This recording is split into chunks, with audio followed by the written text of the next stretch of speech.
Sanibingelela bazalwane egameni likaJesu Kristu waseNazaretha. Sembonga uNkulunkulu kakhulu nakulolu suku lanamhlanje. Thank you so much saints for tuning in. I'm your host UST Okadlamini.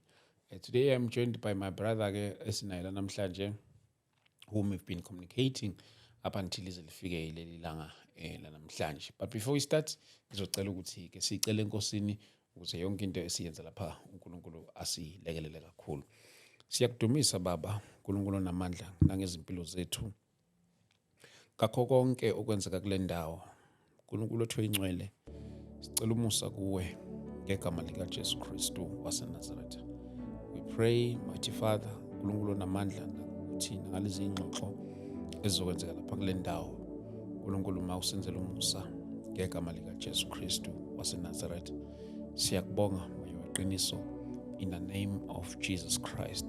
We thank you, Father, as we're about to get straight to our conversation. We pray that be a center of our conversation in the name of Jesus Christ. Amen. My brother, Yebo. uyaphila? Ngiyaphila. Saphila mfethu, ekugcineni ke sisahlangana. Ya sesizahlangana mse. Sibonga kakhulu uNkulunkulu mfethu. Mhlawumbe kwabaqala ukubona ke mhlawumbe mawungasipha your introduction. Okay, igama ngu-Emafini Ndlovu. Ya ngumntwana kaNkulunkulu. Ngiyakholwa ukubana uJesu Kristu inkosi nomsindisi. Ya i-introduction yami. Yazi ukuze mfethu singalokhu simosha isikhathi. Ngiyathanda sivele singene straight enkulumeni yethu namhlanje. Today we'll be talking about a subject more especially under the covering of incwadi yesambulo. Incorporated with the book of Daniel. Mhlambe before sizoyangena straight kuyona, ngiyathanda nje mhlambe ukuthi ke ngikhande nje build up encane nje your take about ukubuya kukaJesu. Ya uma sibheka mayelana ngencwadi yesambulo kakhulu. Kunento esifumana uma singafunda incwadi. Yes. Usambulo 1 verse 1 siqala ku1 and 23. Okay. Yeah. Yikho lapho singaqala khona ukuze siqonde ukubana sikhuluma ngani lapha. Yeah. Okay. Sambulo 1 verse 1. 1 verse 1. Okay. Yeah, ngizocela ukufunda isihloko sendaba sithi uJohane uyanikwa isambulo sikaJesu ngengelosi. 1. Isambulo sikaJesu Kristu amnika sona uNkulunkulu ukuba abonise izinceko zakhe izinto ezimelwe ukwenzeka masinyane ethuma ngengelosi yakhe esibonakalisa encekweni yakhe uJohane. 2. Owafakaza ngezwi likaNkulunkulu nangobufakazi bukaJesu Kristu konke akubonayo. 3. Ubusisiwe ofundayo nabo abawezwayo amazwi alesi siprofeto bagcine okulotshiweyo kuso ngokuba isikhathi siseduze.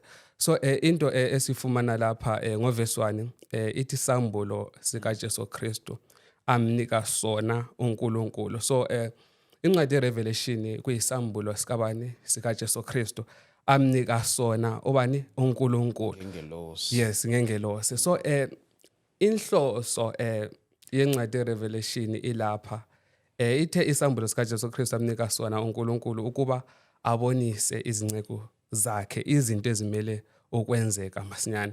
Kuyiyo inhloso yani yencwadi yeRevelation.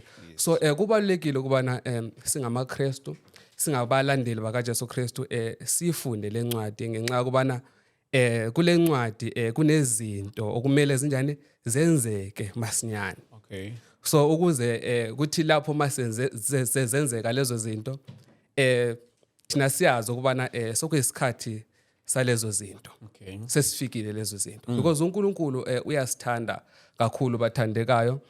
Akayenza ulutho noma akuzi lutho engasitshelanga ukubana yintoni ezayo. Correct. So uNkulunkulu uyenzele ukubana esitshele kusanesikhathi ukuze sikwazi ukubana silungiselele obana lezo zinto ezenzekayo ezizayo zithi uma zifika siyenze izinqumo ezifaneleyo. Yeah, so kubalulekile kakhulu ukubana sifunde incwadi yesiprofeto ngoba ivesi ithi isambulo sikaJesu Kristu amnika sona uNkulunkulu ukuba abonise izinceko zakhe izinto ezimele ukwenzeka masinyane.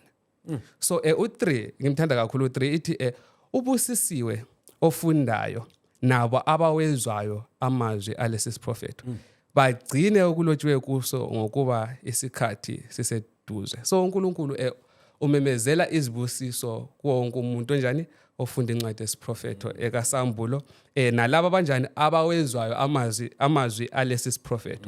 And futhi ayiphele lapho ithi bagcine okulotshiwe kuso ngokuba isikhathi siseduze. So kufanele sifunde incwadi yesiprofeto siphinde sigcine lokhu okulotshiweyo kuso isiprofeto.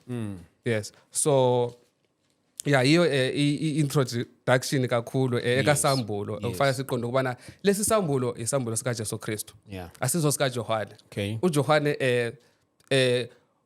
wayelakho umqhashi ngayibeka kanjalo. Isambulo sika Jesu Kristu uJesu Kristu wanikeza ingilosi yakunikeza ubani uJohane. So uJohane uselobo usebhala lokho njani akubonayo. Yes. So le incwadi yesambulo uma sikhuluma ngesambulo sikhuluma ngencwadi enjani eyambuliweyo ayifihlakalanga. Yebo ke abaningi banokuthi incwadi yesambulo ifihlakele, but into esifumana lapha ethi isambulo sika Jesu Kristu incwadi enjani eyambuliweyo.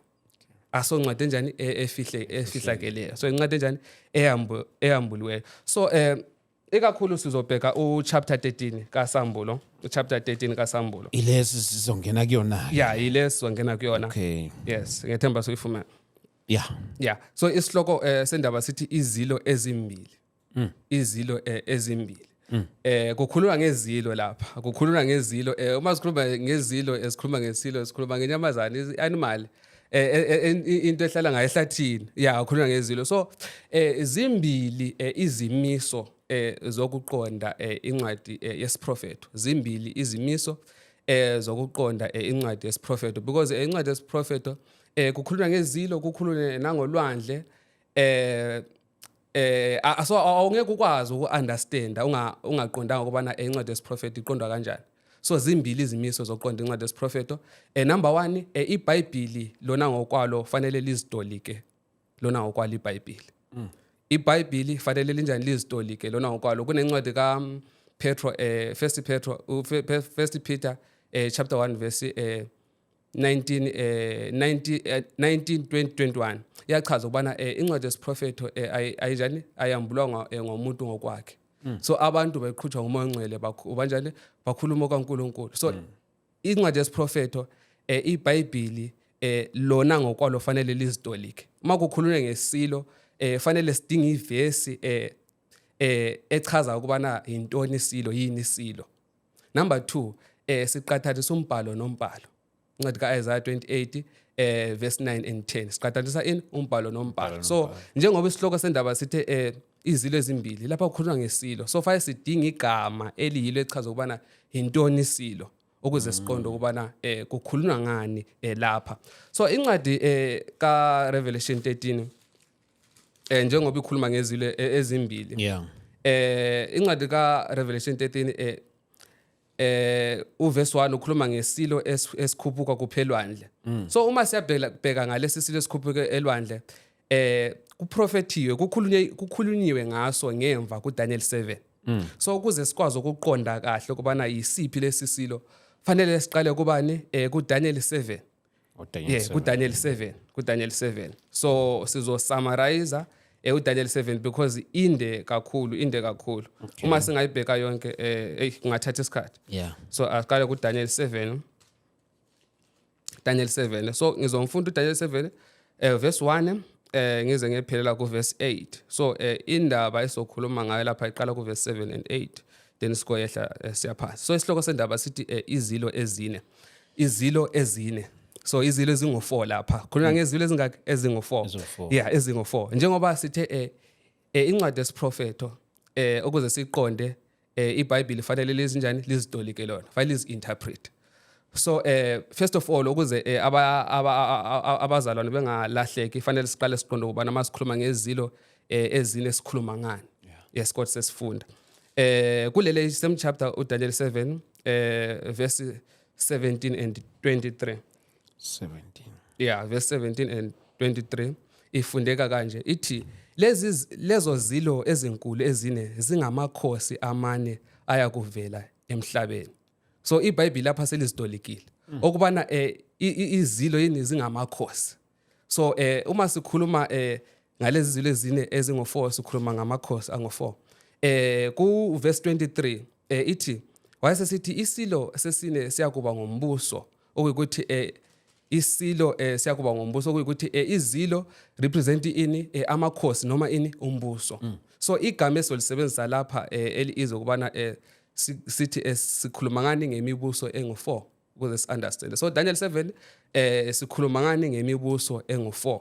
Okay, sengifunda uverse 1. Ithi ngomnyaka wokuqala kaBelishasari inkosi yaseBhabheli uDaniel wabona iphupho nemibono yekhanda lakhe embhedeni wakhe. Waliloba iphupho walanda inhloko yezindaba. 2.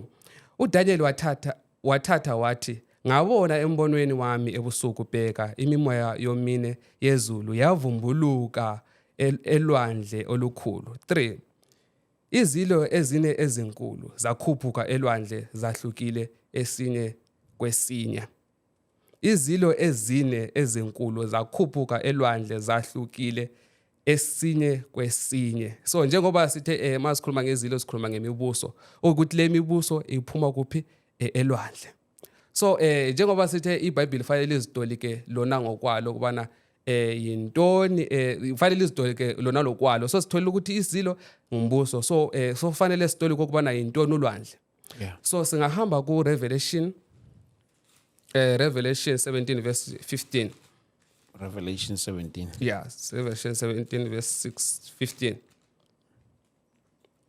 Ifundeka kanje ithi yase sithi kimi amanzi wabonayo lapho sihlezi khona esifebe angabantu. So amanzi ulwandle represent ini ithi esihlezi khona esifebe angabantu nezixuku nezizwe nezilimi. So which means ukuthi ulwandle represent intoni abantu abaningi izizwe nezilimi. So kuyikuthi lesi silo njengoba sifunde kulezi izilo ezine ithe izilo ezine ezinkulu zakhuphuka elwandle ukuthi le mibuso le ikhuphuka phakathi kwabantu abaningi nezizwe eziningi nezilimi. Alright. So sizofunda ngesilo sakuqala uverse 4.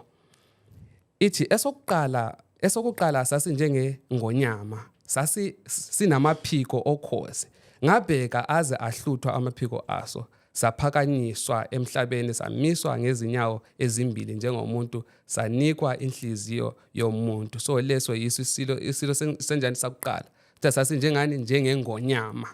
Okay, esesibili verse 5 bheka esinye isilo sesibili sinjengebhere samiswa ngolunye uhlangothi izimbambo ezintathu zisemlonyeni waso phakathi kwamazinyo aso kwathiwa kuso vuka udle inyama iningi. So lesilo sesibili sasi njengentoni njengebhere. Verse 6 emva kwalokhu ngabona bheka esinye sinjengengwe sinamaphiko amane enyoni emhlane. Isilo sasinamakhanda amane sanikwa ukubusa. So lesi silo sesithathu sinjengentoni njengengwe.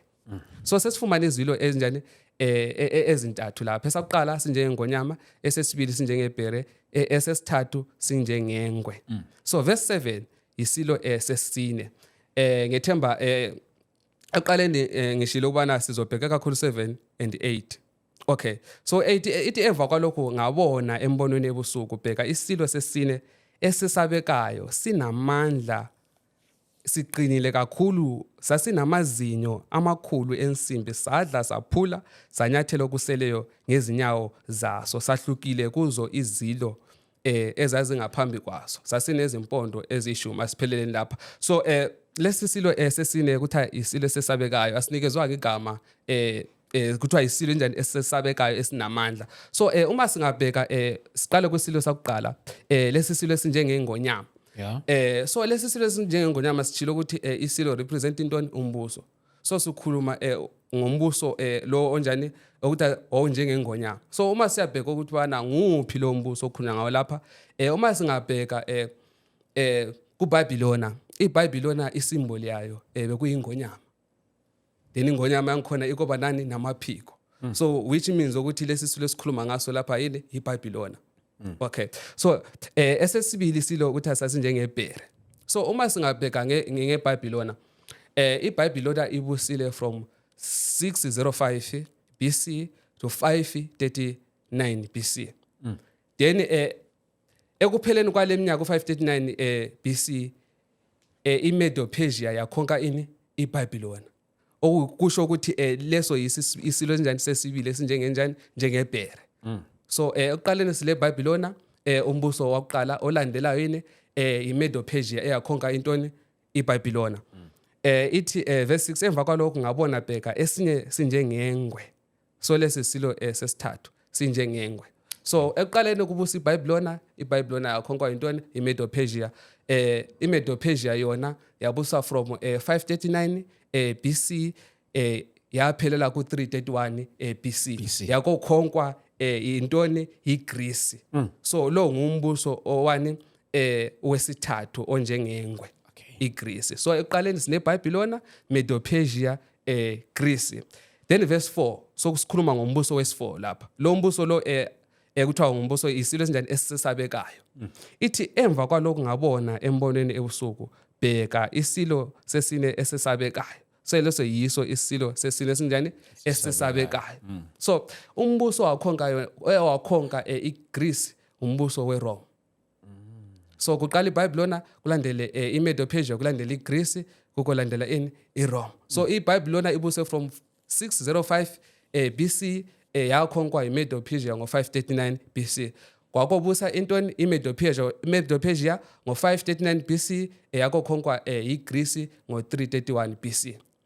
iGreece yona yabusa 331 iGreece yakhonkwa intoni iGreece yabusa from 331 BC yakokhonkwa iRome ngo168 BC. Then kwakohlala umbuso wani weRome. So yiyo umbuso lo esufumana la ku verse 4 obizwa ukuthi ayisilo sinjani esesabekayo. Yes. So uma sisiyahamba njengoba sesifumene lapha uDaniel ubona imbono emibuso ezophatha in future. Okay. Eminye imibuso yangikhona ingakaphathi ngenxa yokubana uNkulunkulu uyambula kuqala izwi lakhe kungekenzi gilutho ukuze thina singamaKristu sinjani sikwazi ukubana yintoni eyenzekayo. So le imibuso esikhulume ngayo imibuso eseyabusayo eseyadlulayo. All right. So kulesi silo esesabekayo uverse 7 ngizomphinda futhi ukumfunda ithi emva kwalokho ngabona embonweni ebusuku bheka isilo sesine esesabekayo sinamandla siqinile kakhulu sasinamazinyo amakhulu ensimbi sadla saphula sanyathela okuseleyo ngezinyawo zaso sahlukile kuzo zonke izilo. So lesi silo sesine esesabekayo sasahlukile kuzo zonke izilo ezazingaphambi kwaso sasinezimpondo eziyishumi. So lesi silo sesine sinempondo ezingaki eziyishumi. Alright. Ngabuka izimpondo bheka kwavela phakathi kwazo olunye uphondo oluncane. So lesi silo esesine sesabekayo sinempondo ezingaki eziyishumi. Ngemva kwempondo eziyishumi kwakovela uphondo olunjani olunye oluncane. Okay. Ithi ngabuka izimpondo bheka kwavela phakathi kwazo olunye uphondo oluncane okungaphambili kwalo ezintathu zezimpondo zokuqala zasibhulwa. So uma kuvela lolu phondo oluncane ezintathu zanjani zasibhulwa. So lolu phondo lolu ngelesingaki ngolesi11 kule 10 horns then kukovela lona lolu phondo oluncane. But uma kuvela lona kuwa izimpondo ezinjani ezintathu. All right. Ithi kulolo phondo kwakukhona amehlo anjengamehlo omuntu uphondo loluncane nomlomo okhuluma izinto ezinkulu. Kulolu phondo oluncane lolu phondo lunamehlo anjengamehlo omuntu nomlomo okhuluma izinto ezinkulu. So uDaniel wakhathazeka kakhulu mayelana ngalesi silo sesine. Isilo sesine sithe represent iRome. So into eyenza uDaniel ekhathazeke kakhulu ngalesi silo esesabekayo kungenxa yokubana sasahlukile kwezinye lezi zintathu eziphezulu. So wafuna ukunderstand ukubana kungani lesi silo sesine sahlukile kunezinye. So singafunda uverse 19 ithi ngase ngifuna ukwazi iqiniso ngesilo sesine esahlukile kuzo zonke zazo esesabekayo kakhulu esinamazinyo aso ayensimbi nezinzipho zazo ziyithusi esasidla saphula sanyathela okuseleyo ngezinyawo. So uDaniel wakhathazeka mayelana ngalesi silo sesine, wafuna ukwazi kakhulu mayelana ngaso because lesi silo sesine sinjani sinempondo ezingake eziyishumi. Then ngemva kwempondo eziyishumi kwakovela olunye uphondo oluncane luphuma phakathi kwazo lwaba sesenta. Lolu maluphuma uphondo oluncane lolu kwawa impondo ezintathu.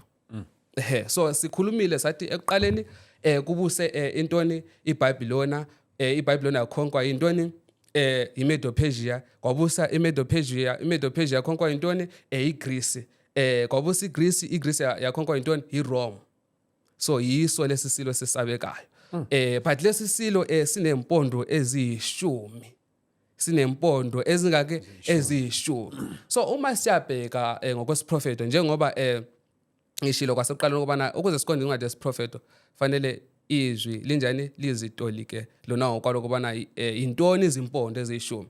Uma siyafunda kuRevelation angeke ngamfunda. Uma siyafunda kuRevelation 17 verse 12 and Daniel 8 verse 21 and 22 iyasitshela ukubana izimpondo again yini ngamakhosi noma ini umbuso. So kuyikuthi kulesi silo sesabekayo esinezimpondo eziyi-10. Lezi izimpondo eziyi-10 represent i-10 nation, imbuso engu-10 nation.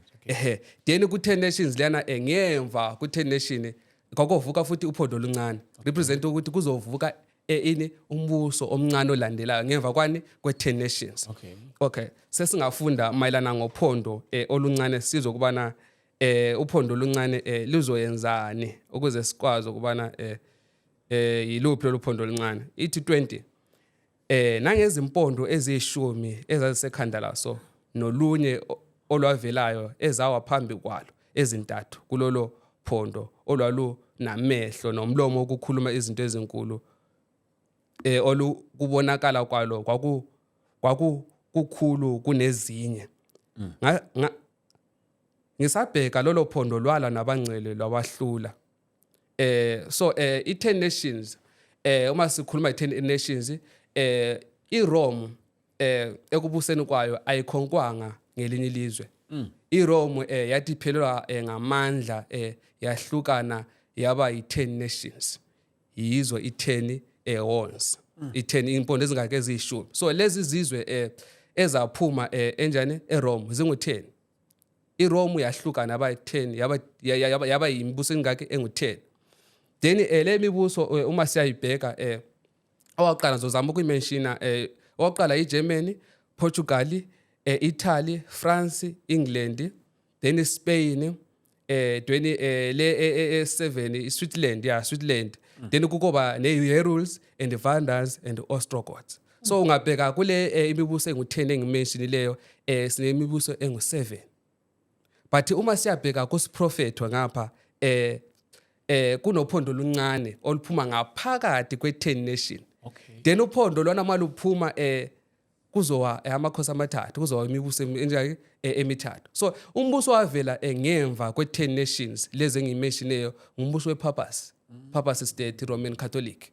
So iRoman Catholic Church ithe ivela yakhonka imibuso lemithathu engimenshine Heruls, Vandals and Ostrogoths. Ingakho kuthiwa uphondo lwana oluncane uma luphuma luza njani luyakusibhula i-3 nations. So iPapacy state uma iphuma yakhonkwa 3 nations. Okwamanje la amazwe njani asenawo.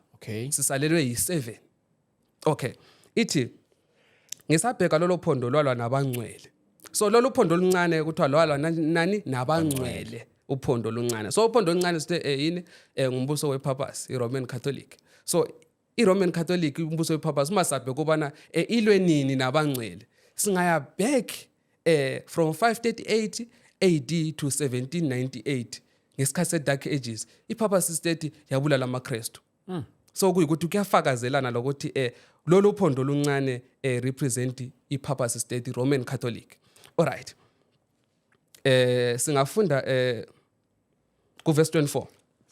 Verse 24. So uphondo oluncane lapha sesikhuluma uphondo oluncane olu represent intoni umbuso wePapacy. Uphondo oluncane uma singabheka iPapacy na umbuso njani omncane. Alright. verse 24 ithi izimpondo ezishumi ke kulowo mbuso kuyakuvela amakhosi ayishumi sesamentionile amakhosi ayishumi kuvele enye emva kwawo iyakwahluka kokuqala ithobisa amakhosi amathathu sesikhulumile ukubana ipurpose yathi phuma yathobisa amakhosi angake amathathu intoni Heruls Vandals and Ostrogoths so ipurpose yakhonka lawa mazwe senawo namanje so ithi ithobisa amakhosi amathathu verse 25 ithi iyakukhuluma amazwi ngophezulu konke so lolu phondo oluncane sithe sikhuluma ngalo lapho represent intoni ipurpose uthi iyakukhuluma amazwi ngophezulu konke amazwi ngophezulu konke kuyikuthi ipurpose state izomelana noNkulunkulu into enjani ezozikhuluma so uma siyabheka ubana intoni yapi lamazwi amazwi la okumelana nophezulu konke so uma singabheka ipurpose umbuso kaPhopo kaPapa uPapa uclaim ukubana yena bangoNkulunkulu bakuphi basemhlabeni njalo baclaima number 2 ukubana bona abapriest banelungelo ukubana bethethelela izono so yama amanjani amazwi okuphezulu amagama okuhlambalaza ukuthi iPapa state yakhuluma amagama anjani okuhlambalaza because sinoNkulunkulu omunye osesikhaya ezulwini hayi umuntu but iPapa state yaclaim ukubana oPope bangoNkulunkulu basemhlabeni bangababambeli bakaJesu Kristu lapha emhlabeni yes so number 2 uPope bathi abapriest banelungelo lokuthethelela izono namanje Roman Catholic izono ziconfesswa kumpriest so kungamazwi okuhlambalaza kungamazwi amelana nobani nophezulu konke ikhathaze abangcwele bophezulu konke so sikubhekile ubana ipurpose state ku dark ages from 538 AD to 1798 ipurpose state nge dark ages yabulala amaKristu yabulala abantu abaningi ngalesi sikhathi ithi iyakhathaza abangcwele bephezulu konke iyakuhlosa ukuguqula izikhathi nomthetho so kuyikuthi ipurpose state iyakuhlosa ukuguqula izikhathi nomthetho so singabheka ngokweBhayibhili lapha usuku loqala ngokushona kwelanga but okwamanje usuku soluqala ngo12 kuyikuthi lokhu kwaguqulwa intoni iRoman Catholic Church ingakho uthaya kuhlosa ukuguqula izikhathi nomthetho singabheka kweBhayibhili umnyaka uqala ngenyanga kaAbib enguApril but okwamanje siyakuJanuary abantu bazabe becelebrate new year ukuthi silandela ikhalendani yamaRoman Catholic but okweBhayibhili usuku luqala ngonini ngokushona kwelanga njalo umnyaka uqala ngenyanga kaAbib ubani uApril ithi iyakuhlosa ukuguqula izikhathi nomthetho ukuthi iRoman Catholic Church ipurpose state iyakuhlosa ukuguqula izikhathi nomthetho so uma siyabheka kumthetho kaNkuluNkulu i10 commandments yiwuphi umthetho owahlosa ukuguqula iRoman Catholic Church sizothola ke lapha ungangifundela lapha okay alright ungangifunda uqala ukuthi change times and law ngiqale lapha ukuthi ungafunda yonke ngaqala phezulu yes Daniel chapter 7 verse 25 interpretation of King James and he shall speak great words against the Most High and shall wear out the saints of the Most High and think to change times and laws. They shall be given into his hand until a time and times and the divine of time. Think to change times and laws. Emperor Constance decrees in 321 AD, he called it Venerable Day of the Sun. The decree required both Christians and pagans in all cities and towns to rest on Sunday. The church fathers like Augustine of Hippo 11 or Hippo 11, I don't know, taught that Christians don't need to keep the Sabbath as the Bible described. The Pope has the power to change times, to abrogate laws, and dispense with all things, even the precepts of Christ. He can pronounce sentences and judgments in contradiction to their rights of nations, to the law of God and man. Decretalia to translate episcopate. The Catholic Church for over 1,000 years before the existence of Protestant, by virtue of her divine mission, changed the day from Saturday to Sunday. The Catholic Mirror, September 23, 1893. You may read the Bible from Genesis to Revelation, and you will not find a single line authorizing the sanctification of Sunday.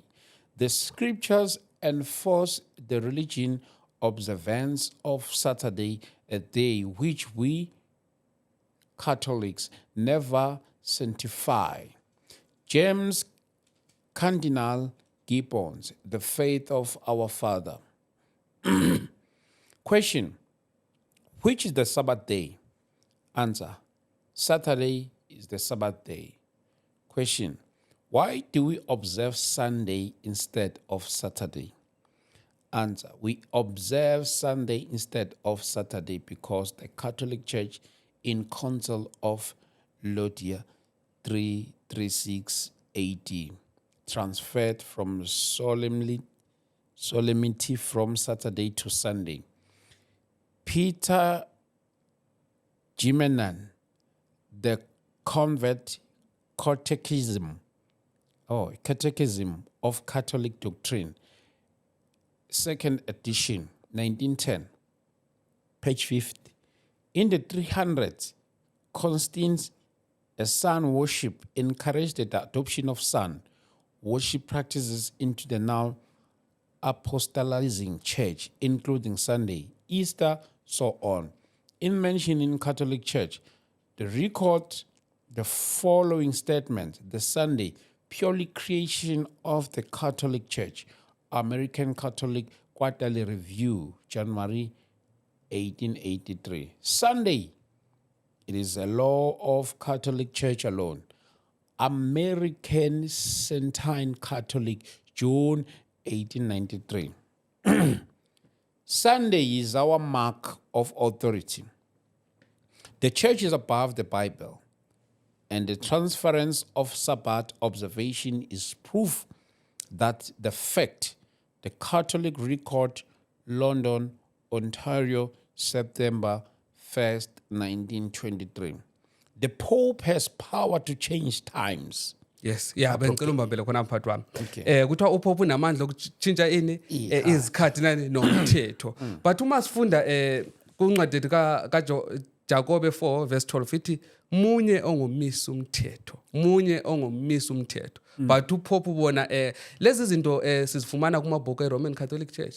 Ayiwa agcwalisa incwadi kaSambulo 7 verse 25 ukubana I was about to ask the source. Yes. Yeah, source. Yes.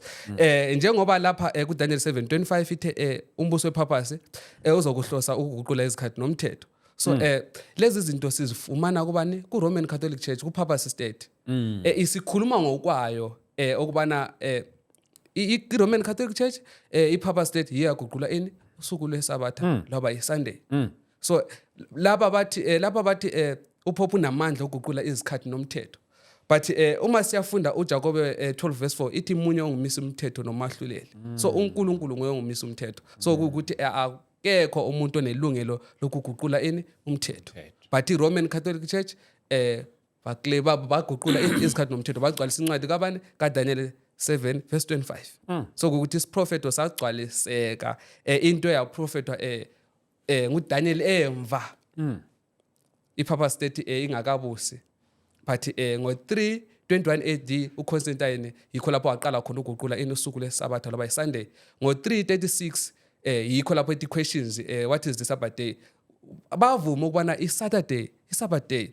But umbuzo uthi why do you observe Sunday instead of why do you observe Sunday instead of Saturday? Yes. Bathi sikwenza lokho ngenxa kubana ngobani bani baguqula usuku lesabatha. So usuku lesabatha la uguqula intoni i-Roman Catholic Church ngokwesiprofeto. So uNkulunkulu unenjongo ukubana unenhloso ukubana kungani waveza lesi siprofeto ukubana thina sihlezi siyazi ukubana usuku lesabatha lusamile even though i-Roman Catholic Church yahlosa ukuguqula lapha ivesi ithi iyakuhlosa ukuthi umthetho kaNkulunkulu awuguqulwa umuntu iyakuhlosa ukuthi uyakuzama.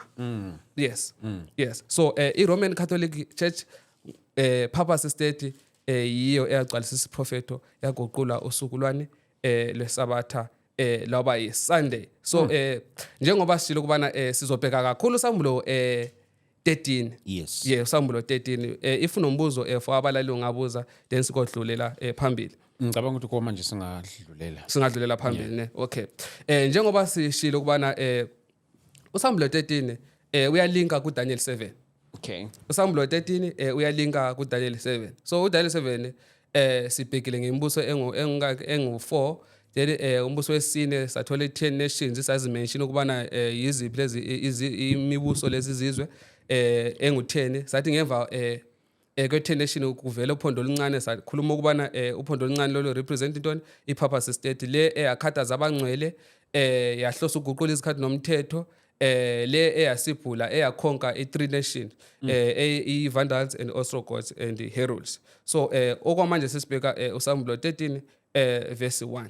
Njengoba isihloko sendaba sithi izilo ezimbili sishilo ukubana isilo intoni silo represent intoni umbuso. So lapho ukuthi sikhuluma ngemibuso emibili sikhuluma ngemibuso emingaki emibili. So sizokufumana ukuthi kungani ngithe incwadi ka13 iyalinka kuDaniel 17 sizokufumana uma siqhubeka ifundeka kanje uverse 1 ithi ngase ngibona verse 1 kaSambulo 13 verse 1 ithi ngase ngibona isilo sikhuphuka elwandle sinezimpondo eziyishumi namakhanda ayisikhombisa nasezimpondweni zaso kukhona imiqhele eyishumi nasemakhanda aso kukhona amagama enhlamba. So uJohane ubona isilo sikhuphuka kuphi elwandle sithi isilo represent ini umbuso. So lo mbuso lo ukhuphuka kuphi elwandle. So safunda uRevelation 17 verse 15 echaza ukubana yintoni ulwandle. Sathi ngabantu abantu abanjani abaningi nezizwe nezilimi. Okuthi lo mbuso lo ukhuphuka phakathi kwabantu abaningi nezizwe nezilimi. So uma siyabheka ukubana nguphi lo mbuso owakhuphuka phakathi kwabantu abaningi nezizwe nezilimi kungumbuso we-purpose state because ngale kuDaniel 7 sithe uphondo oluncane luphuma phakathi necenter ku10 horns. 10 horns we represent nations. So umbuso lo umbuso we-purpose ngenxa ukubana i-purpose ekuphumeni kwayo yaphuma phakathi kwabantu abaningi phakathi kwe10 horns phakathi kwe10 nations lezane sizimentionile. Okay, ithi sikhuphuka elwandle. So umbuso esikhuluma ngawo lapha umbuso we-purpose lo uphondo oluncane bese ulibheka ku chapter 7 kaDaniel. Okay, ithi sasinezimpondo ezishumi namakhanda sasinezimpondo eziyishumi namakhanda ayisikhombisa nasezimpondweni zaso kukhona imiqhele eyishumi. So lesi silo uJohane uma sibona sikhuphuka elwandle sinezimpondo ezingaki eziyishumi. 10 nation again liyana eyaphuma kuphi eRome ngesikhathi iRome iphelelwa ngamandla yahlukana yaba izwe ezingaki ezingu10. So simentionile kuqala ukubana iPortugal, Italy, France, Spain, England, Germany if mangayimentionale Switzerland, Herulds and Vandals and Ostrogoths simentionile le mibuso. But into sesifumana lapha ithi namakhanda ayisikhombisa. So lesi silo esiphuma elwandle sesinamakhanda amangaki ayisikhombisa. Uma singabheka ngamakhanda ayisikhombisa kukhulunwa ngemibuso emingaki engu7. So isilo leso sikuphuma elwandle sinezimpondo eziyishumi sinamakhanda ayisikhombisa amakhanda angu7. So le mibuso okukhulunwa ngayo lapha imibuso ebimelana noNkulunkulu iphikisana noNkulunkulu imibuso ebishushisa abantwana bakaNkulunkulu. So imibuso emingaki engu7. First ewokuqala iEgypt, olandelayo iAssyria, owesithathu iBabylon, Medo-Persia, Greece, Rome purpose. So yi-7 heads. Le imibuso ebibusa okukhulu. Okay. Siyayazi vele mase siyakhuluma eBhabhilona iBhabhilona oDaniel bebethunjwe eBhabhilona. So kuyukuthi le imibuso ebinjani imelana nabantwana bakaNkuluNkulu ishusisa abantwana bakaNkuluNkulu. Egypt siyazi ukubana uIsrael bethunjwe kuphi eEgypt. So imibuso 7 heads imibuso ebibuso okukhulu imelana noNkuluNkulu ishusisa abantwana bakaNkuluNkulu. Ithi nasezimpondweni zaso kukhona imiqhele eyishumi nasemakhanda aso kukhona amagama enhlamba. Amagama antoni enhlamba. So uma siyabheka mayelana ngamagama enhlamba ngale sikufumene ukubana i-purpose state iza kumelana noNkulunkulu okuyikuthi izokhuluma amagama enhlamba. uPope eclaim ukubana no ubani uNkulunkulu wasemhlabeni. Number 2 uPope enjani eclaim ukubana abapriesti banelungelo lani lokuthethelela izono. Singafunda uverse 6 iyakhuluma futhi mayelana namagama enhlamba ngenzela ukubana sihle siqede uverse 1 and verse 6. Verse 6 sizodlula kuye singasamfundi.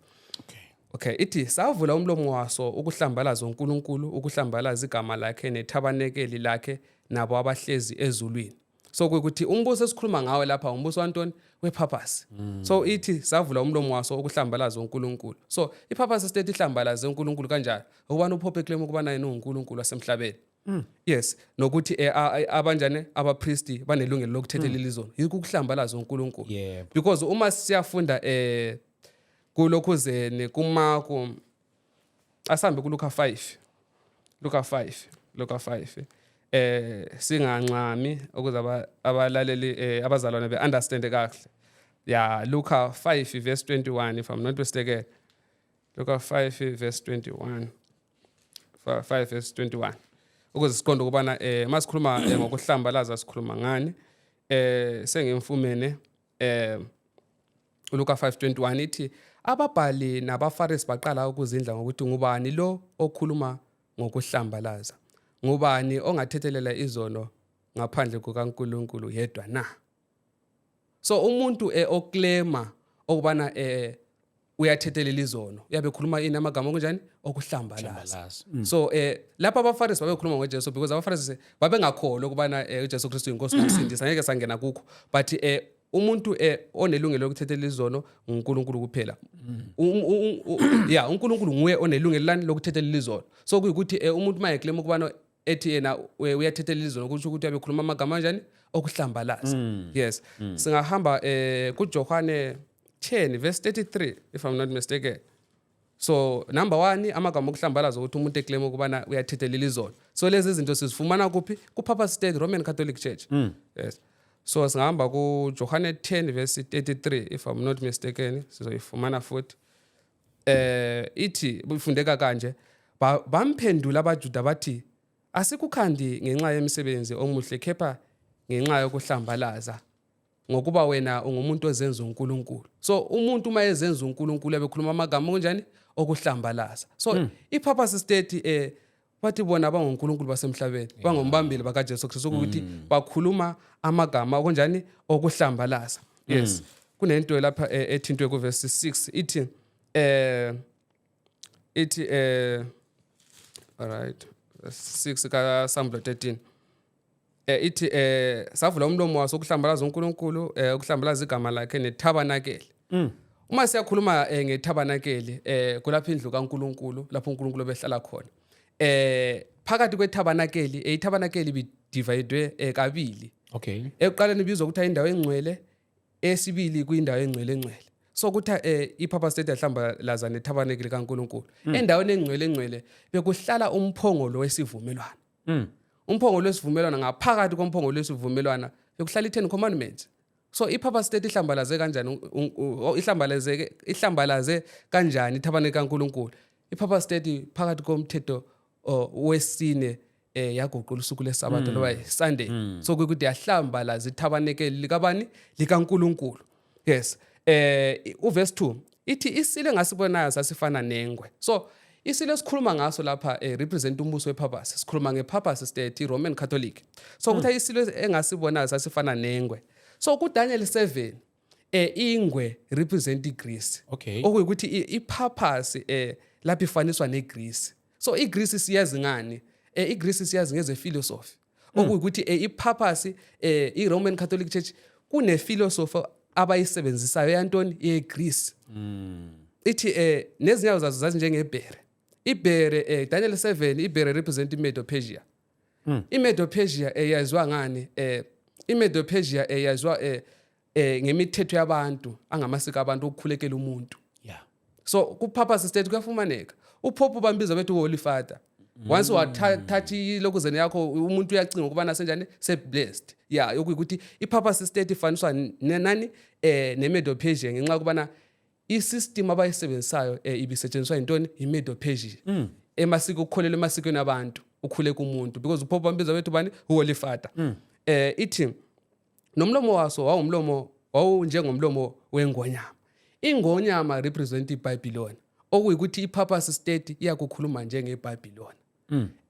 iBabylon yaziwa ngantoni? iBabylon yaziwa ukukhulekela izithombe. Yes. Ipurpose state bakhulekela kuMary, bakhuleka uMary. Babe guqe phansi kaMary bekhuleka basebenzisa amarosary. So kuyikuthi ipurpose state ifaniswa neBabylon ngenxa kubana iBabylon yaziwa ukukhulekela izithombe nasepurpose nabo bakhulekela nasepurpose iRoman Catholic Church bakhulekela kunjani kuzithombe. Ithi uDrago wasinika amandla akhe nesihlalo sakhe sobukhosi nokubusa okukhulu. uDrago wasinika amandla akhe nesihlalo sakhe sobukhosi nokubusa okukhulu. Siyazi ukubana iRoman ipagan Rome yachiyela isihlalo sayo ini ipurpose state umbuso wamaKatolika. Yes. U13 ithi elinye lamakhanda aso kungathi lalidebezwe okokufa. So umbuso esikhuluma ngawe lapha umbuso wani wepurpose state. Uthi elinye lamakhanda aso lalingani lidebezwe okokufa. Kepha ingozi yaso yokufa yelashwa. Umhlaba wonke walandela isilo umangala. So uma kukhuluma ngekhanda elidebezwe okokufa ukuthi kukhuluma ngesilonda ngengozi isilonda ukuthi ipurpose state izobusa kufike lapha enjani elimala khona. Amandla ombuso ebephansi kungabuswa uPope enjani engatholakali. Yeah. So uma siyabheka according ngokwe history ipurpose ibuse from 538 AD yama ngo1798. Ngo1798 isilonda salimala uPope wamthumba. Wathunjwa intoni iFrance wayejele eFrance. Ngomnyaka olandela ngo1798 uPope ngomnyaka olandela ka1798 uPope wafa ejele. Yikho kulimala kwalesi silonda. But isilonda leso ithi isilonda leso ukuthi siza kuphulukiswa ingozi ithi kepha ingozi yaso yokufa yelashwa ukuthi ingozi njani yaso njani yalwa ukuthi isilonda leso njani sizolashwa. Ukuthi sinjani sibuyele back. So uPope uthunjwe ngo1798 uthe ethunjwe wafa ngomnyaka olandelayo. Ikukulimala kwesilonda amandla obuPope esehla ezansi esiyezansi. But isiprophecy sithi uPope lesi silonda esilimile sizani sizolashwa. Ukuthi uPope uzobuyela futhi emandleni. Okay. Omnye. Okay. So uma siyabheka ngo1929 babisela futhi omunye uPope wahlala. Yikukulashwa kwesilonda. Ithi umhlaba wonke walandela isilo umangala. So umhlaba wonke walandela isilo umangala. Umangala nokubana uPope ebefile kungasekho uPope onjani obusayo but okwamanje sokubuyela omunye. Ukuthi bemangala isilonda lesanokubana njengoba besilimele kangaka sesiphinde futhi salashwa kanjani. Ngenxa yokubana uPope njani wayesebuyele esikhundleni sakhe wabusa umhlaba wonke walandela isilo njani umangala. So ithi bakhuleka kuDrago ngokuba wanika isilo verse 4 ngokuba wanika isilo amandla akhe bakhuleka nakuso isilo angifundanga kahle ithi bakhuleka kuDrago ngokuba wanika isilo amandla akhe bakhuleka nakuso isilo bethi ngubani ofana nesilo ngubani ongalwa naso na. So ipurpose state masibuyele abantu ithi bakhuleka kuDrago ngokuba uDrago wanika isilo amandla. So ipower engemva kwePurpose state kweRoman Catholic Church ipower kaDrago kaSatan. So ukuthi iRoman Catholic Church iPurpose state amandla engemva kwawo ngamandla kabani kaSatan ukuthi mawungaphansi kwemfundiso yeRoman Catholic Church kuyakufana nokuthi ukhule kubani uDrago ngenxa kubana isilo sinikezwe amandla ngobani nguDrago. Yes. U5 ithi sase sinikwa umlomo okukhuluma izinto ezinkulu nenhlamba sanikwa amandla ukwenza lokhu izinyanga ezingama-42 so ukuthi lo mbuso wepurpose uyakubusa i-42 months Okay. 42 months so ukuze sifumane ukubana i-purpose state yabusa kanjani ku-42 months fanele sithathe 42 months siqede lapho siyi-times ngama-days so siyathi 42 times 30 uyatimes okay 42 times 30 Okay. 42 times 30. yes 42 times 2 30 times 30. To 1,260. 1260 days antsho sithe 42 times 30 Yeah. ukusho ukuthi la ngama-days so 1260 days Yeah. so kumele kube nevesi esifumanayo lapha kaYezekhiyeli Yezekhiyeli 4 sithe sichaza isiprofethi sicutolika isiprofethi ngani ngombhalo Umbhalo, okay. yes Yezekhiyeli 4 verse 6 yeah if I'm not mistaken Ezekiel 4 verse 6 if I'm not mistaken yeah Ezekiel 4 verse 6 so lapha sifumana 1260 days all right ithi nxa suziqedile lezi uyakulala ngohlangothi lwakho lokunene uthwale ukona kwendlu yakwaJuda ngikunqumele izinsuku ezingama-40 yilolo suku lube ngumnyaka so kuyikuthi njengoba sifumane i-1260 days ngokwesiprofetho according to the prophecy i-one day represent intoni 1 year because ithe ngikunqumele izinsuku ezingama-40 yilolo suku lube ngumnyaka ukuthi ngokwesiprofetho i-one day represent 1 year 1 year. okay so 1260 days siyakhupha days sifaka ubani u-years U-years. so sibe ne-1260 years Okay. sesiyakuhistory ke manje ukubana sibheke impela ukubana lapha kukhulunywa ngombuso wepurpose so umbuso wepurpose ubuse from 538 AD sithi minus 1798 sibona ukubana siyafumana how many days ungacalculate 17. 538 AD Sini 5 538 or 538 minus 1798 minus 1798. yes asesifumana abantu 1260. yes so isiprofeto siqinisile ukubana ipurpose yabusa from 538 AD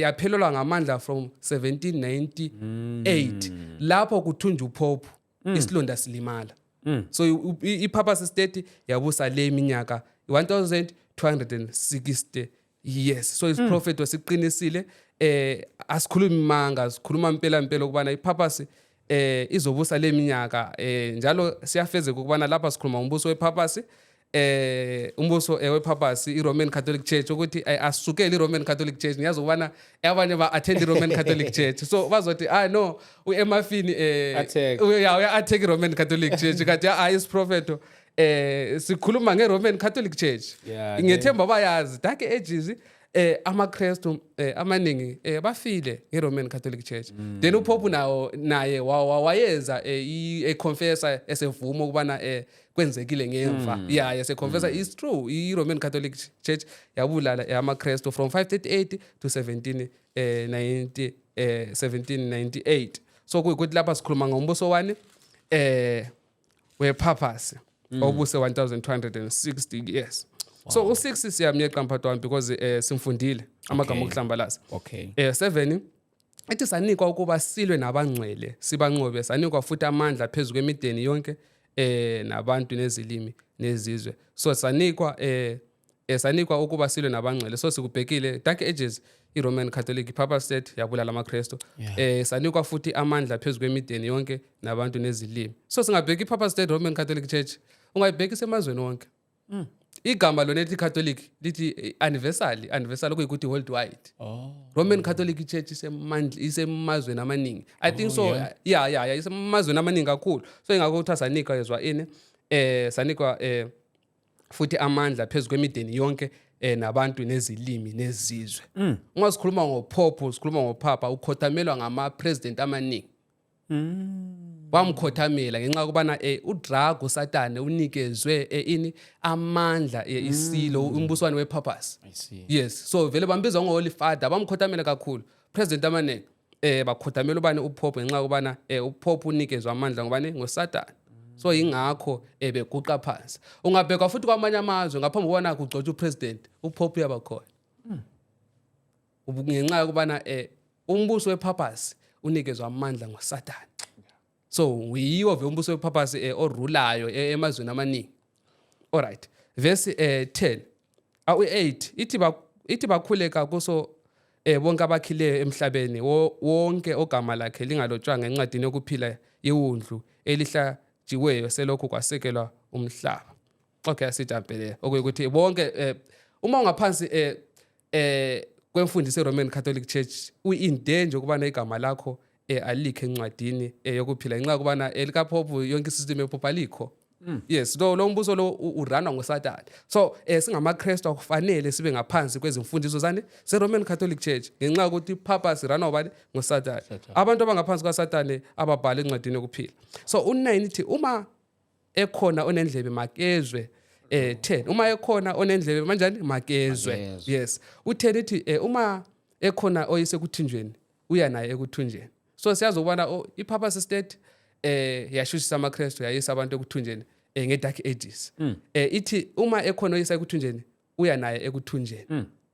Uma ekhona obulala ngenkemba umele ukubulawa naye ngenkemba. So uPurpose state uPope wathumba amaChristians wabulala amaChristians naye ngo1798 naye wayekuthunjweni wathunjwa intoni iFrance. Okay. Yes, so naye wathumba amaKristu wathumba abantu wabulala naye ngo1798 naye wayekuthunjweni wathunjwa eFrance ngomnyaka olandelayo wafa. Yes, so ithi nanku kubekezelwa nokukholwa kwabangcwele nanku kubekezelwa nokukholwa kwabangcwele le ngeke ngichaze because ingangitsala ngekho yini chapter. So sesibhekile mayelana ngesilo sanjani sakuqala. Yeah. Isilo sakuqala sithi represent intoni iPurpose state umbuso wamaRome iRoman Catholic Church. So uverse 11 ikhuluma ngesinye isilo. Verse 11 ngase ngibona esinye isilo siphuma emhlabeni sinezimpondo ezimbili ezifana nezewundlu kepha sikhuluma njengodrago. So isilo sakuqala siphuma kuphi elwandle. Okay. Isilo sesibili siphuma kuphi emhlabeni. So sikhuluma ngezilo ezimbili. Isilo represent intoni umbuso. So lapha sikhuluma ngombuso emibili. Owakuqala umbuso wePurpose state Roman Catholic Church. Lo owesibili sizobheka ukubana yiwuphi umbuso esikhuluma ngawo. Alright, ithi ngase ngibona esinye isilo siphuma emhlabeni sinezimpondo ezimbili. Leso yisilo sesibili. Esakuqala siphuma elwandle esiPurpose state ukuthi siphuma ebantwini abaningi izizwe nezilimi. Leso siphuma emhlabeni. So njengoba esakuqala iPurpose state siphuma elwandle ebantwini abaningi izizwe nezilimi nezixuku. Umhlaba uzomelela indawo engelabantu abaningi nezizwe nezixuku. Ukuthi lesi silo sikhuluma ngaso leso saphuma endaweni engela abantu abaningi. Alright. Njalo lesi silo siphuma eminyakeni around 42 months lana sikhalculate ekubuseni kwePurpose state. So lesi silo siphuma ngo1789. So umbuso lo sikhuluma ngawo yakuphuma around 42 months ukuthi uzophuma around 1798. Alright, so uma siyabheka ukubana uphi umbuso lo ophume endaweni engelabantu abaningi nezizwe nezilimi nezixuku. Njalo endaweni engela abantu abaningi uma siyabheka lo mbuso njalo ophume around 42 months ophume ngo1798 eUnited States of America. So ukuthi singa abantu nje bayazi ubana iUnited States of America izange phuma abantu abaningi yaziqalela umhlaba wodwa yaqala ukukhula ke lokho ikhula. So umbuso esikhuluma ngalo iUnited States of America. So uma sikhuluma ngezilo ezimbili sikhuluma ngePurpose state siphinde sikhulume ngeUnited States of America. So umbuso ezokhuluma ngawo isilo sesibili umbuso wani weAmerica. Ithi ngase ngibona esinye isilo siphuma emhlabeni sinezimpondo ezimbili ezifana newundlu kepha sikhuluma njengodrago. So lesi silo ukuthi sinezimpondo ezimbili ezifana newundlu. So ukuthi lesi silo ekuphumeni kwaso silike iKristu. Okay. sifana nobani noKristu ukuthi siyazi ubani iAmelika ukuphumeni kwayo uyaphuma nezimiso ezimbili ngenkululeko yezenkolo nangenkululeko yezepolitiki. iPapa State yahlukanisa ngoba uma siyabheka kumazwe akudala abuse ngemva kwePapa State uhulumende ebefaka inkolo ngaphansi kwakhe.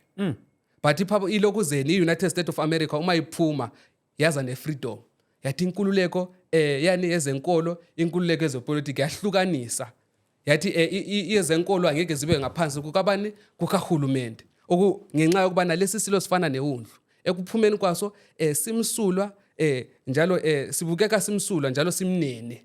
So iAmelika ekuphumeni kwayo yaphuma injalo imsula yaletha inkululeko ku religion yaletha inkululeko yezepolitiki ireligion yangancindezelwa ngenxa yokubana lesi silo sinjengeundlu silike iKristu siza neFreedom ngenxa yokubana nathi iFreedom yethu sifumene ubani kuJesu Kristu. So ingakho sifaniswa nani noJesu Kristu ekuphumeni kwaso sibukeka simsulwa simnene. Ithi kepha sikhuluma njengodrago ukuthi iAmelika ithe iphuma yaza nenkululeko but ekugqibeleni izotshintsha ilanguage ikhulume njengobani njengodrago. Ekuqaleni iphume ilike iKristu yakhipha imithetho ezenkululeko neze religion kwangadibani kwahlukaniswa amaKristu aba free angashushiswa angancindezelwa. But ekugqibeleni ithi kepha sikhuluma njengodrago ukubana iUnited States of America ekugqibeleni izotshintsha ishiya izimiso zayo ngokwehlukanisa kwezenkolo nezepolitiki kubambane kuyi-one. Alright. Ithi 12 ithi amandla esilo sakuqala siyawenza. Verse 12. Amandla esilo sakuqala siyawenza phambi kwaso. So isilo sakuqala yisiphi? iPapa State. Okuyikuthi iUnited States of America ipractice amandla esilo sakuqala. So isilo sakuqala iPapa State isilo sakuqala iPapa State ekuqaleni yashiya izimiso zayo. Yashushisa amaKristu. Okay. So kuyikuthi nayo iUnited States of America izoshiya izimiso zayo ngezenkolo nezepolitiki. Ikoshushisa ini amaKristu. Okay. Ithi siyawenza ukuba umhlaba nabo bonke abakhileyo kuwo bakhuleke kusilo sokuqala esiyingozi yaso yelashwa. So kuyikuthi iUnited States of America izonyanzela izofosa kubantu ukubana benjani bekhothamela iPapa State. iAmelika izonyanzela abantu iforce ukubana abantu bekhuleka phansi kwani kusilo sakuqala iPapa State. So iAmelika into ezoyenza manje in future ukubana ibisela abantu back kuPapa State. Verse 13 ithi senza nezibonakaliso ezinkulu size senze umlilo uphume ezulwini wehlele emhlabeni phambi kwabantu. 14 futhi sidabukise abakhileyo emhlabeni ngezibonakaliso esazinikwayo ukuba senze phambi kwesilo sithi kwabakhileyo emhlabeni mabasenzele umfanekiso isilo ebesinenxeba nenkemba kempa sasinda. So kuyikuthi iUnited States of America iAmerica izoyenza izimangaliso ezinkulu. Lezo zimangaliso ezizabe zinjani zidukisa abantu benjani bekolandela. Uma belandela iUnited States of America iUnited States of America yabibuyisela abantu kubani kuPapa State ukubana abantu bekhuleke ukubani kusilo sakuqala ini iPapa State. So ithe siyakwenza ini umfanekiso wesilo. So uma sikhuluma ngomfanekiso wesilo ukuthi image of the beast masikhuluma image of the beast umfanekiso wesilo ukuthi istate nechurch kudibana. Okay. So kuyikuthi ichurch izodibanana nestate ukuthi United States of America izodibanana nechurch. Ichurch leyo yini iRoman Catholic Church. Singabheka vele iUnited States of America bazizwa bethi iChristian nation but bengaphansi kweRoman Catholic Church. Okuyikuthi istate izodibanana nechurch yamakatolika.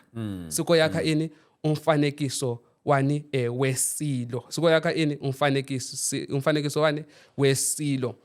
Uverse 15 ithi sanikwa futhi ukuba siwuphe umfanekiso wesilo umoya ukuze umfanekiso wesilo ukhulume. Senza futhi ukuba bonke abangakhuleki kumfanekiso wesilo babulawe. United States of America izodibana neRoman Catholic Church ibe image of the beast.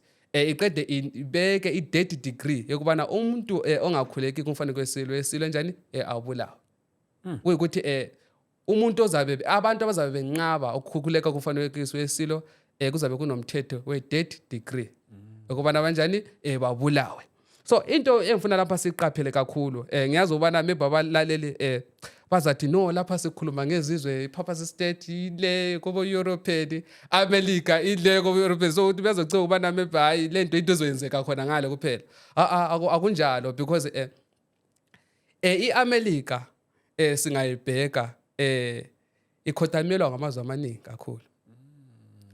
I-purpose state singayibheka ikhothamelwa ngamazwe amanjani amaningi kakhulu. Into ezizisebenzisayo eziningi zisponsor iAmerica. uTrump uma ilizwe sekunalapha eliyala khona uyafuna ukuclaim into zakhe back. So iAmerica into ezoyisebenzisa ipower yayo okuzokuthi wonke amakhosi wonke amazwe ebengaphansi kwaleyo umfanekiso wesilo. So ku-easy kakhulu lento ezoyenzeka lapha ayisozenzakala eAmerica kuphela izoyenzakala umhlaba wonke. Ngenxa yokubana amazwe esikuwe kakhulu eAfrica amazwe esikuwe vele asponsor intoni ngamazwe laphezulu iAmerica kakhulu lapha eMzansi kakhulu America inezinto eziningi ezilanjani ezisebenzayo enjani eMzansi maningi kakhulu amazwe asebenzisa izinto zaphesheya. So eziningi kakhulu ezinye izinto angeke ngazimenshina but eziningi kakhulu ezisetshenziswa izinto ezisetshenziswa lapha zinjani kungeze America. So ukuthi iAmerica ekugcineni izoba ngumbuso ophezulu opower. Then lo mbuso ophezulu opower uzabuyisela abantu kubana bekhothamela isilo sanjani sakuqala i-purpose state. Because ithe senza futhi kuba bonke abancane nabakhulu nabacebileyo nabampofu uverse 16 senza futhi ukuba bonke abancane nabakhulu nabacebileyo nabampofu nabakhululekileyo nabayizigqila bazibeke uphawu esandleni sabo sokunene noma ebunzini labo. 17 ukuba kungabikho ongathenga nokuba athengise uma engenalo phawu igama lesilo noma isibalo segama laso. Lapha into esifumanayo ukubana i-United States of America izoforsa ukubana abantu beyamkele i-mark of the beast uphawulwani lwesilo. So into ofanele sibheke la ukubana yintoni uphawu lesilo yini uphawu lesilo. Sometimes abaningi bathi uphawu lesilo ngu666 but according to the scripture uphawu lesilo so 666 ithi abantu bazonyanzela ukubana beyamkele ini uphawu lwani lwesilo. Uverse 18 just nje sibheke mayelana ngobani ngoverse 6 verse 18 ekhuluma mayelana no666 lapha ngifuna ukuthi nje just abantu bebheke kahle kahle ubana lapha makhona ngo666 yaso mark of the beast. Ithi nangu ukuhlakanipha onengqondo makabale isibalo sesilo. Okay. Ngokuba siyisibalo somuntu. So isibalo sesilo siyisibalo sani somuntu. Sakhe singamakhulu ayisithupha namashumi ayisithupha nesithupha. Lesi sibalo so ukuze sifumane inumber u666 fanele ithi isibalo makabale ukuthi fanele siqale sikalculate ukuze sifumane ubani u666. So ukuthi isibalo somuntu. So ukuthi fanele sikalculate ini igama lomuntu ukuze sifumane ubani u666. So sizoyibheka ngenye imini because just nje abalali uma bengahamba becheck ubana uvicarous field day ungacalculate ngokwenumeral lantini yankhona ungacalculate igama lela vicarous field day uyafumana u666. Vicarous field day kuyilokuzeni yabo pop kunezinye ilokuzeni ingwane abazinxibayo bona abazigqoka ezibhala vicarous field day kuyikuthi bangunkulunkulu bangekuphi basemhlabeni. So singacalculate lelana amagama lana siyafumana u666. But asibuyele kuverse 16 ithi senza futhi ukuba bonke abancane nabakhulu nabacebileyo nabampofu nabakhululekileyo nabayizigqila bazibeke uphawu esandleni sabo sokunene noma ebunzini labo ukuba kungabikho ongathenga nokuba athengise uma engenalo uphawu igama nesilo noma isibalo segama. Okuthi in future kuzoba nzima ukubana abantu bethenge noma bethengise if bengela mark of the beast. Kuzoba nzima ukubana benjani bethenge noma bethengise if benjani bengena mark of the beast. So yintoni uphawu lesilo yini i mark of the beast. So ngaphambi kokubana sifumane ukubana yintoni imark of the beast yini uphawu lesilo fanele si-understand ukubana yintoni uphawu lukaNkulunkulu. Then uma singafumana uphawu lukaNkulunkulu kusho ukubana i-counterfeit yophawu lukaNkulunkulu yiyo ini imark of the beast. So singahamba ku-Isaiah 8 verse 16. Bengicela uyifunde nge-English. Okay. Yeah, bengicela uyifunde English. Ngicela uyifunde English isiZulu siyakhuluma but hayi kakuhle. So uma sikhuluma ngophawu and seal and sign igama eli-1. Igama eli-1 i-mark, seal and sign igama eli-1. Wahamba efunda kuRomans 4 verse 11. yakutshela 4 verse 11 yakutshela ukubana mark and sign and seal igama eli-1. So bengicela ufunda Isaiah 8 verse 16 kuze sifumane ukubana uphawu lukaNkulunkulu yintoni. Many of them will stumble. They will fall and be broken. Isaiah 8 verse 16. Isaiah 8 or 16? Yeah, 8 verse 16 uqo. Oh, this 15. Okay. 8 verse 16. Verse 16. Yebo. Bind up this testimony of warning and seal up God's instruction among my disciples. Yes. So iverse le iyasitshela ukubana uphawu lukaNkulunkulu lusemthethweni ku-10 commandments. Uphawu lukaNkulunkulu lusemthethweni ku-10 commandments. So uma sidinga uphawu lukaNkulunkulu fanele silidinge ngezinto ezintathu. Njengoba u-Isaiah 8 verse 16 the uphawu lukaNkulunkulu lusemthethweni kaNkulunkulu, uphawu lukaNkulunkulu silidinga izinto ezintathu. Emthethweni kaNkulunkulu first sifumane i-name and title and territory. So uma singabheka kumthetho kaNkulunkulu asambe ku-Exodus 20 verse 8 to 11. Exodus 20 verse 8. Exodus 20. Yeah. Lapha sidinga ini uphawu lukaNkulunkulu. Isaiah 8 verse 16 the uphawu lukaNkulunkulu usemthethweni kaNkulunkulu. Exodus 20 verse 8 ngizofunda ithi khumbula. Okay, first of all asiqale ku verse 13. U13 uthi ungabulali. So ungabulali. So sithe sidinga uphawu lukaNkulunkulu nge-name and title and territory. So egameni ukubana ungabulali asifumane ukubana ngubani obhalileyo lapha. Njalo asifumane i-title yalo muntu obhalileyo, then asifumane i-territory. Then singathi kumthetho uverse 14 ithi ungaphingi. Asifumane igama, asifumane i-title, asifumane i-territory.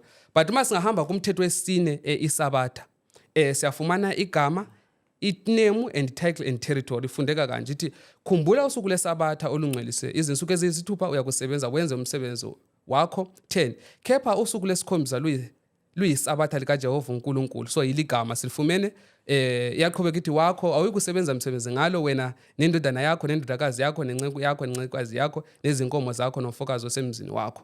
11 ngokuba ngezinsuku eziyisithupha uJehova wenza i-title izulu nomhlaba i-territory. So umthetho wesine kaNkulunkulu isabatha uluphawu lukabani lukaNkulunkulu. So yi-seal of God, yi-seal of God uphawu lukaNkulunkulu ophilayo. Singahamba kubani ku-Deuteronomy kulo kuza Exodus 31 Exodus 31 verse 16 17 asihambe lapha. Exodus 31 verse 16. Yeah, 16 and 17.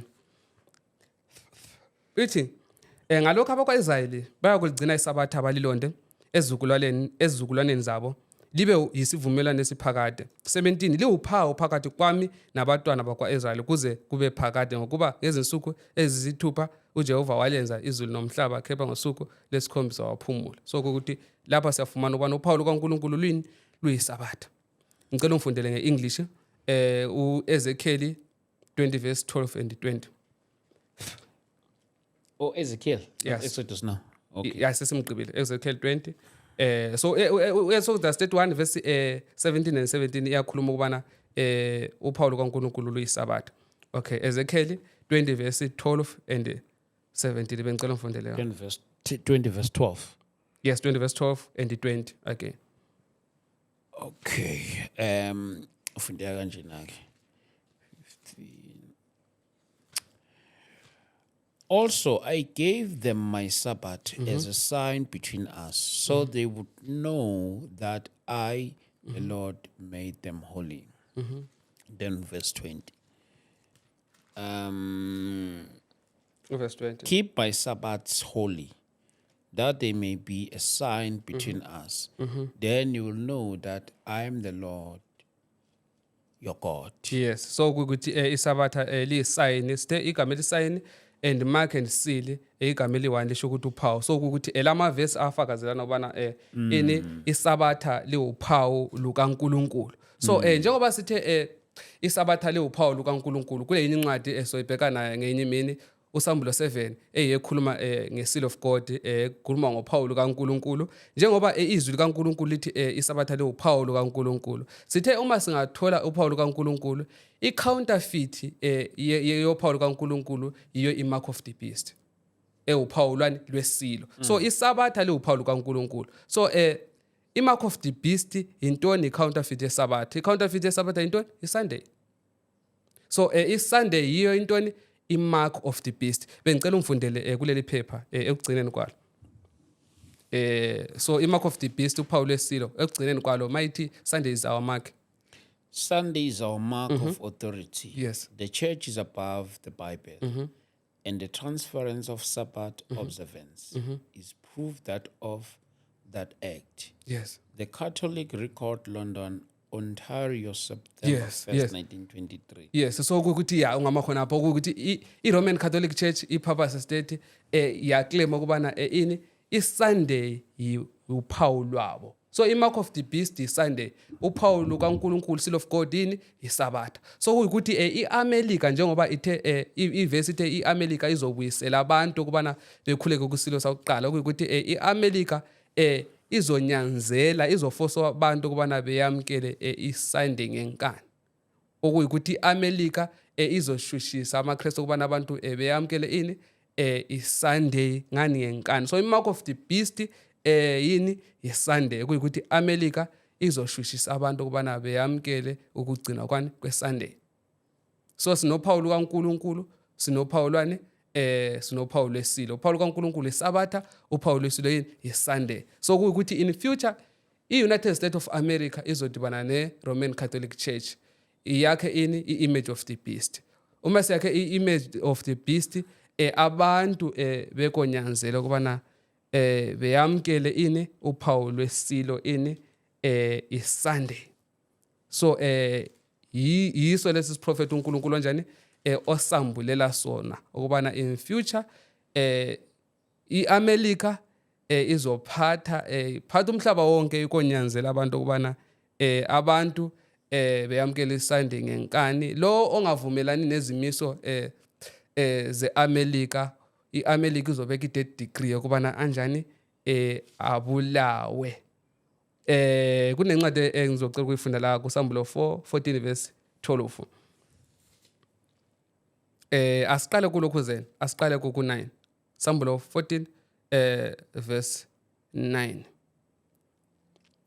lapha kuyi3 angels message lapha uNkulunkulu exwayisa izinceke zakhe uverse 9 lithi yalandela enye ingilosi yesithathu ithi ngezwi elikhulu uma kukhona okhuleka kuso isilo nomfanekiso waso elwamkela futhi uphawu ebunzini lakhe noma esendleni sakhe naye uyakuliphuza iwayini lolaka lukaNkulunkulu elilungisiweyo esitsheni solaka lwakhe lungaxutshiwe ahlushwe ngomlilo nesibabuli phambi kwezingilosi ezingcwele naphambi kwewundlu nomsi wokuhlushwa kwabo uyenyuka kuze kube phakade naphakade abasena kuphumula imini nobusuku abakhuleka kuso isilo nomfanekiso waso nalowo owamkela uphawu lwegama laso 12 nanku kubekezela kwabangcwele abagcina imiyalo kaNkulunkulu nokukholwa ngoJesu so kuyikuthi uNkulunkulu uyasixwayisa lapho kubana iAmerica uma sinyanzela iSunday kubana abantu begcine iSunday enkani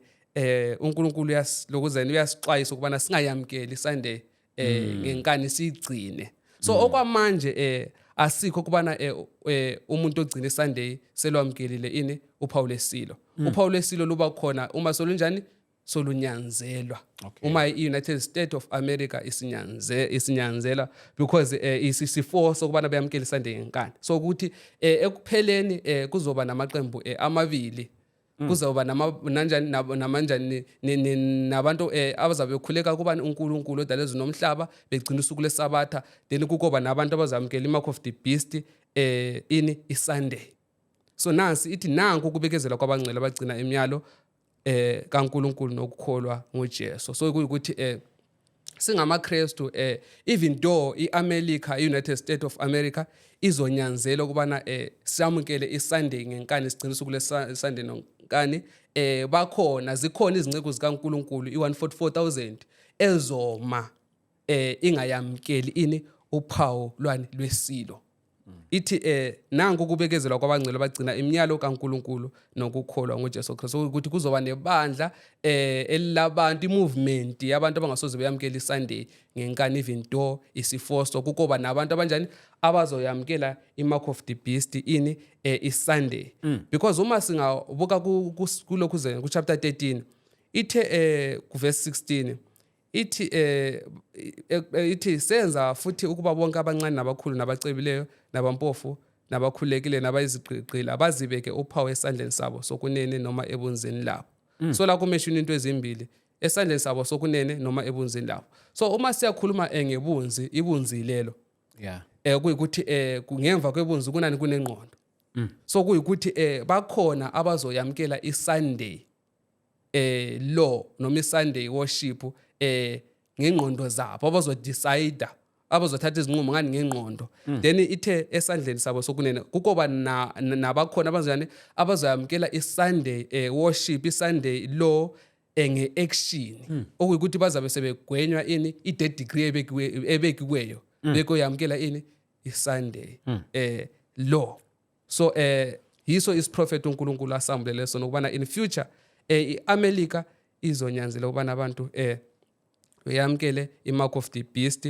U17 uthe ukuba kungabikho othenga nokuba athengise uma engenalo phawu lesilo. In future abantu abagcina iSabatha kuzoba nzima ukubana bethenge noma bethengise phandle ngenxa yokubana kufanele benjani beyamkele ini uphawu lesilo, but bazoqhubeka benjani bemile benjalo, even though iAmerica izobeka i-dead degree i-144,000 izoma until uNkulunkulu ezebeke uphawu ezincekweni zakhe, uphawu lwakhe lonini oluyiSabatha. So angaze ubana ngabe unombuzo na mayelana kubazalwane kubabukela ukubana ngabe unombuzo ngababuzela wona kule chapter. Ngicabanga ukuthi uma kukhona umbuzo omunye ongaba khona ngiyokhona ukuthi ngiyicollecte yonke lapha kuma comment section, and then bese senze linye ilanga futhi bese ke sikwazi ukuthi siphendule imibuzo ekugcineni. Yes. Ikakhulu mayelana uma sikhuluma ngophawu kaNkulunkulu nemark of the beast. So ngiyazi ukubana abantu siyavangela, so sivangela kakhulu, so kubasuka bebe nembuzo mayelana nalolu. So ichapter elandelayo lapha esingayibheka kakhulu ngochapter 7 kaSambulo. Chapter 7 kaSambulo ekhuluma ngophawu kabani lukaNkulunkulu. So according to the prophecy kumika nje sino chapter 14 okaSambulo 3 angels message okufanele imenyezelwe emhlabeni wonke ukubana abantu bengayamkeli imark of the beast Sunday. Maybe into singayenza nomphathi wami because ngiyabona isikhathi sethu sesikanje. Into engayenza mhlawumbe nizongcola babukeli bami lapha emakhaya, we are using a facility esuke siyirenda, so ikhadi zethu suke zilimited. Ngingathanda ukuthi yona mhlawumbe siyenze separate yona. Yeah. Siyenze separate, singayihlanganisi nalesifundo lesibe. Yes. Siyenze njani separate. Yeah. Uqinisele kunjalo. Mhlawumbe nje singa repapa kuyona le. Yes. Ngesikhathi sethu. Yes. Yeah, okwanamhlanje maybe ukuthi singaphilela lapho. Singaphilela lapho nje, just ninikeze ababukeli abazalwa nokubana ngokwesiprophet okumika nje sine 3 angels message okufanele injani ishunyayele ezizweni zonke emhlabeni wonke. Number 2 into elandelayo i-United States of America izofoster iSunday ngenkani okubana abantu beyamkele imark of the beast. iSunday imark of the beast yikho lapho i-144,000 izodlula kubani ku tribulation lapho uTrump uzabe enyanzela abantu ukubana noma uTrump United States even though kungalandela uphi upresident but iUnited States of America iprofit ukubana yiyo ezonjani ezonyanzela abantu ukubana beyamkele iSunday law iyeza manje Sunday law ngethemba abalandela kakhulu ngeAmerica bazomfakazela ukubana Sunday law iyeza then uma abantu sebeyamkelile imark of the beast into elandelayo uNkulunkulu uzobeka uphawu abatwana bakhe laba banjani abangayamkelanga imark of the beast Sunday then lolu phawu luyisabatha uma seNkulunkulu sebekile uphawu abatwana bakhe into elandelayo izishayo eziyisikhombisa kuRevelation 16 so uphawu luzobeza ukubana bevikeleke kuzishayo ezingaki eziyisikhombisa ngethemba ngimalapho uNkulunkulu anenzele kahle egameni lomfelo Jesu Kristu amen. Babukele bethu lapha emakhaya asithathe ithuba sibonge uNkulunkulu kakhulu nangaso lesi sikhathi nangayo mfowethu osivakashele ukuzosinikeza lesi sifundo sanamhlanje. Ngicela ukwenza kanjena ke if you have any question please drop it down and then I will collect it all together and then bese senza isikhathi naye sikwazi ukuthi ke ebese ke ekwazi ukuthi aniphendule kakhulu. Bafowethu ngiyabonga kakhulu kakhulu yo namhlanje I was so down but ngenxa yalesi sifundo ngizumoya wami ulokhu ulangazelela nje ulokhu ufuna ukuthola even more and more about these things zikaNkulunkulu. I'm from the night prayer. Hey njengoba nje amehlo ami ashonele phakathi but uNkulunkulu ke siyamkhonza kakhulu and siyamkholwa kakhulu bafowethu egameni lika Jesu Kristu waseNazaretha and ngomhla ka 28 let me check quickly just a quick one bazumam so that I'll give you into a straight ngomhla ka asenze kanje sithi ngoJanuary ngomhla ka 31 sizobe silaphana eSoweto eMidlands ezone 6 laphana ebandleni likaMfundisi uMbatha elapha eTendeni sinento nje ukuthi ake soqala unyaka kahle. In the beginning God created okanye ke sithi nje in the beginning God ekuqaleni nje uNkulunkulu in the beginning of anything uNkulunkulu. So I'm extending this invitation to each and everyone who believes in prayer lapha ngomhla ka 31 September siyobe silaphana eSoweto not eDlamini akusengikhumbula eDlamini laphana eNkonjane Primary School siyobe silaphana eNkonjane Primary School starting from 10 ekseni inkonzo yethu yobe semini wona wonke umuntu okholelwe emthandazweni ake sihlangane laphana ke siyothandaza sonke bafowethu 31 January. I've never hosted a service in January, so then it's specifically for prayer. And ngalolu suku kuyobe kuyilanga nje lomthandazo. We'll give you proper details. Maybe we'll have 7 days of prayer and fasting. Then on the day of the service, kuyobe kuyilanga lethu lokugcina. But ngiyazi ukuthi ke phela it's a gathering of abazalwane. Ngiyazi ukuthi uJanuary amabandla namabandla nezinhlelo zakhona ezihlukahlukene zama prayers. So ngiyazi ukuthi abanye bazobe bese inhlelweni zamasonto in terms of ama prayer and fasting.